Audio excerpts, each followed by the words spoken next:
ghost train.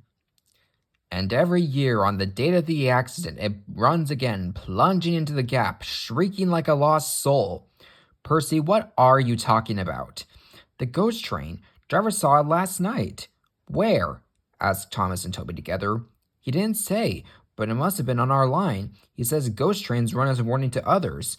Oh, he went on, it makes my wheels wobble to think of it. Pooh, said Thomas. You're just a silly little engine, Percy. I'm not scared. Thomas didn't believe in your ghosts, said Percy next morning. His driver laughed. Neither do I. It was a pretend ghost on television. Percy was disappointed, but he was too busy all day with his stone trucks to think about ghosts. That evening he came back light engine from the harbor. He liked running at night. He coasted along without effort, the rails humming cheerfully under his wheels and signal lights changing to green at his approach. He always knew just where he was, even in the dark. Crow's Farm Crossing, he thundered happily. We shan't be long now. Sam had forgotten that Mr. Crow wanted a load of lime taken to 40-acre field.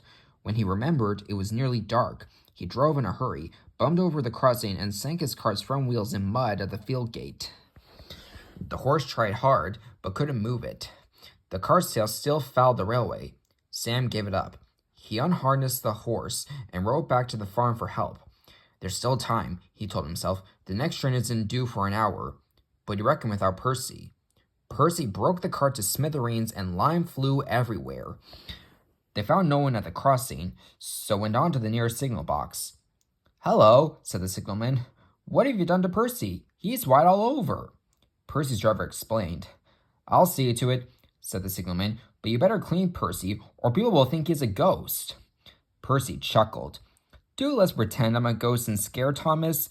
That'll teach him for saying I'm a silly little engine. On their way, they met Toby, who promised to help. Thomas was being oiled up for his evening train when Toby hurried in, saying, Percy's had an accident. Poor engine, said Thomas. Botheration. That means I'll be late. They've cleared the line for you, Toby went on, but there's something worse. Out with it, Toby, Thomas interrupted. I can't wait all evening. I've just seen something, said Toby in a shaky voice. It looked like Percy's ghost. It said it was coming here to warn us. Pooh! Who cares? Don't be frightened, Toby. I'll take care of you. Percy approached the shed quietly and glided through it. Peep! Peep! Peep, peep, peep, peep, peep! He shrieked. As had been arranged, Toby's driver and fireman quickly shut the doors. Let me in! Let me in! Said Percy in a spooky voice. No, no, answered Toby, not by the smoke of my chimney, chim. I'll chuff and I'll puff and I'll break your door in. Oh dear, exclaimed Thomas. It's getting late. I'd no idea. I must find Annie and Clarabelle. He hurried out the other way. Percy was none the worse for his adventure. He was soon cleaned, but Thomas never returned. Next morning, Toby asked him where he'd been. Well, said Thomas, I knew you'd be sad about Percy, and, I didn't like to, intrude. I slept in the goods shed, and... Oh, he went on hurriedly. Sorry, can't stop. Got to see a coach about a train.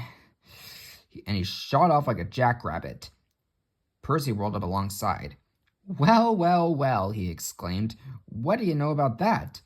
Anyone would think, chuckled Toby, that our Thomas has just seen a ghost.